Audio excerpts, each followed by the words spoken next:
ആ കൾച്ചർ എവിടെ നിന്നാണ് വരുന്നത്? ആ കൾച്ചർ വരുന്നത് വിഷൻ എന്നാണ്, മിഷൻ എന്നാണ്, കോർ പർപ്പസ് എന്നാണ്, കോർ വാല്യൂസ് എന്നാണ്. ബെൻസിൻ്റെ കൾച്ചർ BMW കോപ്പി ചെയ്യാൻ പറ്റില്ല. അങ്ങനെ BMW കൾച്ചർ ഉണ്ട്. ഇത് വളരെ ഈസിയാണ്. ഇത് വർക്കൗട്ട് ആവില്ല. റോങ് ടീമാണെങ്കിൽ വർക്കൗട്ട് ആവില്ല. കാരണം because the people in your team are wrong people. Culture of discipline ഉണ്ടാവണം. ദെൻ ടെക്നോളജി വന്നാൽ ബൂസ്റ്റ് ചെയ്യും. Greenlives Coaching and Training Solution.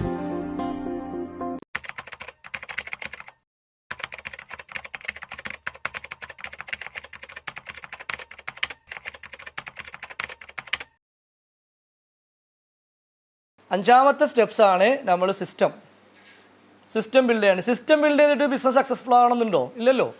System ഉണ്ട്. എത്ര സിസ്റ്റമുള്ള കമ്പനി പൊട്ടിപ്പോയിട്ടുണ്ട്? അത് സിസ്റ്റം അതുകൊണ്ടല്ല.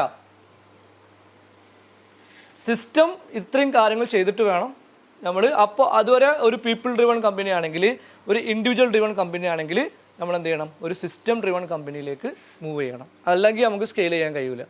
അപ്പോൾ അതുവരെ ചിലപ്പോൾ ആ സംരംഭകനെ നേകാരം ചീഫൊക്കെ ഉണ്ടാവുക. അവിടുന്ന് എന്ത് ചെയ്യണം? ട്രാക്ക് മാറ്റണം, ഗിയർ മാറ്റണം. ഇല്ലെങ്കിൽ ആൾ കുടുങ്ങിപ്പോവും, ചക്രവ്യൂഹത്തിൽ കുടുങ്ങിപ്പോവും. അപ്പോൾ that is A fifth step. Business model correct ആക്കിയിട്ട് വേണം എന്ത് ചെയ്യാൻ? സിസ്റ്റം ബിൽഡ് ചെയ്യാൻ. അല്ലാതെ സിസ്റ്റം ബിൽഡ് ചെയ്തിട്ടും കാര്യമല്ല. ബിസിനസ് ലോസ് ആണെങ്കിൽ പിന്നെ എന്തിനും സിസ്റ്റം? ലോസായ ബിസിനസ്സിൽ സിസ്റ്റം കൊണ്ടുവന്ന കാര്യം. So people driven to system driven, that's a fifth step. അത്രയും സ്റ്റെപ്സ് കഴിഞ്ഞാൽ നമ്മൾ എന്ത് ചെയ്യണം? നെക്സ്റ്റ് സ്റ്റെപ്പ് എന്ത് വേണം? കൾച്ചർ ഓഫ് ഡിസിപ്ലിൻ ആണ്. Culture of discipline. ആറാമത് ഒരു കൾച്ചർ ബിൽഡ് ചെയ്യണം. That's not easy, that's very very tough. ഒരു കൾച്ചർ, ഒരു വേൾഡ് ക്ലാസ് കൾച്ചർ ബിൽഡ് ചെയ്യണം. ആ കൾച്ചറാണ് ആക്ച്വലി വേൾഡ് ക്ലാസ് കമ്പനീസ് വിൽക്കുന്നത്. ആ കൾച്ചറാണ് നമ്മളെ സ്ഥാപനത്തിൽ ഇല്ലാത്തത്. അത് എവിടുന്നാണ് ഉണ്ടാവുക? അവിടെയാണ് വിഷൻ്റെ ഒക്കെ ഇമ്പോർട്ടൻസ് വരിക. അത് കോർ പർപ്പസ് ഒന്നും കോർ വാല്യൂസ് ഒന്നും ടോപ്പ് ലെവൽ മാനേജ്മെൻ്റ് ഒന്നും അവർ ഉണ്ടാക്കിയെടുത്ത റിച്വൽസിൻ്റെ ഹാബിറ്റ്സിൻ്റെ റിസൾട്ടാണ് കൾച്ചർ. അല്ലാതെ നേരത്തെ പറഞ്ഞ പോലെ യൂണിഫോം ഇടൽ മാത്രമല്ല കൾച്ചർ, അല്ലെങ്കിൽ ഇവിടെ ലോഗോ വെക്കൽ മാത്രമല്ല കൾച്ചർ, അല്ലെങ്കിൽ ടാഗ് ഇവിടെ എന്താ പല ആളുകളും എന്ത് ചെയ്യും?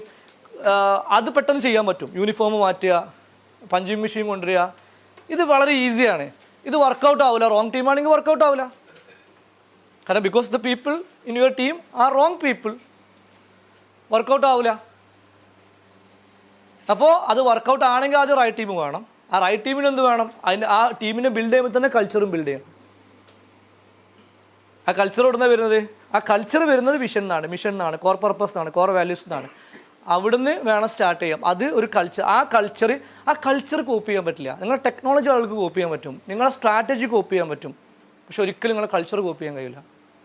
ബെൻസിൻ്റെ കൾച്ചർ BMW കോപ്പി ചെയ്യാൻ പറ്റില്ല. അങ്ങനെ BMW കൾച്ചർ ഉണ്ട്. ആ കൾച്ചറിനാണ് നമ്മൾ പൈസ കൊടുക്കുന്നത്.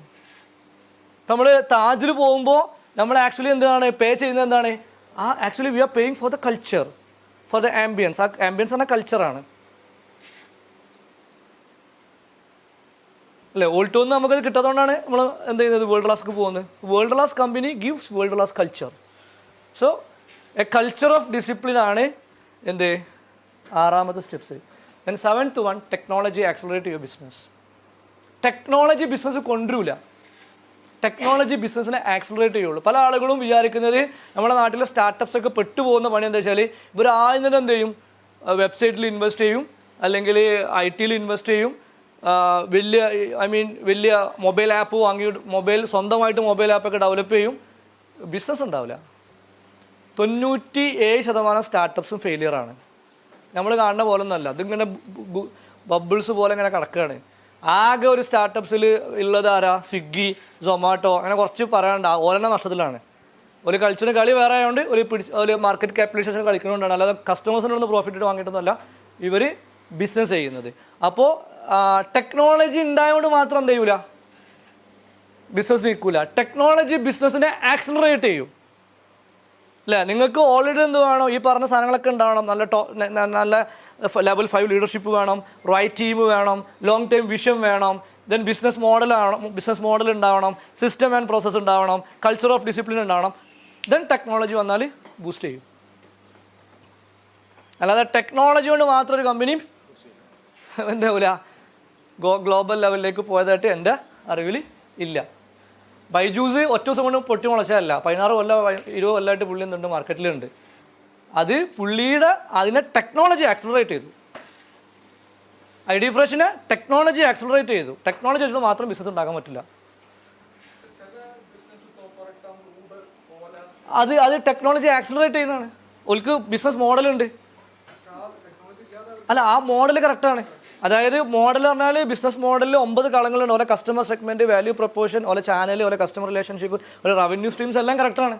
അത് ട്രഡീഷണൽ ടാക്സിൽ കൊടുക്കാൻ പറ്റാത്ത പല കാര്യങ്ങളിൽ കൊടുക്കുന്നുണ്ട്. ഒരു ബിസിനസ് മോഡൽ ഇന്നോവേഷൻ കൊണ്ടതാണ്. ടെക്നോളജി പോലെ ബിസിനസ്സിനെ ആക്സലറേറ്റ് ചെയ്തു. ടെക്നോളജിയോട് മാത്രമല്ല ഊബർ വിജയിച്ചത്. ഇനി ഊബർ ഇപ്പോൾ പറയുന്ന ഈ സൊമാറ്റോക്ക് ഇപ്പോഴും സ്ട്രഗിളിലാണ്. ഊബറിൻ്റെ പ്രോഫിറ്റ് ആൻഡ് ലോസ് നമുക്കറിയില്ലല്ലോ. സക്സസ്ഫുൾ ആയേക്കാം, പക്ഷേ ടെക്നോളജി അതിനെ ബൂസ്റ്റ് ചെയ്തിട്ടുള്ളൂ. ബിസിനസ് അവിടെ വേറെ ഉണ്ട്. ടെക്നോളജി അതിനെ ത്വരിതപ്പെടുത്തി. കാരണം പേയ്മെൻറ്റ് ചെയ്യുന്നതൊക്കെ ഈസിയാണ്, കസ്റ്റമർക്ക് കൺവീനിയൻസ് കൊടുത്തു, കംഫർട്ട് കൊടുത്തു. സോ ഊബർ എന്ത് ചെയ്തു? ഊബർ ബിസിനസ് മോഡൽ സക്സസ് ആയതുകൊണ്ട് ടെക്നോളജി അതിനെ ബൂസ്റ്റ് ചെയ്തു. Okay, so that is 7th point. ഇത്രയും കാര്യങ്ങൾ ചെയ്ത് കഴിഞ്ഞാൽ 8ാമത്തതാണ് നേരത്തെ നിങ്ങൾ പറഞ്ഞത്, franchise your business. Greenlives Coaching and Training Solution.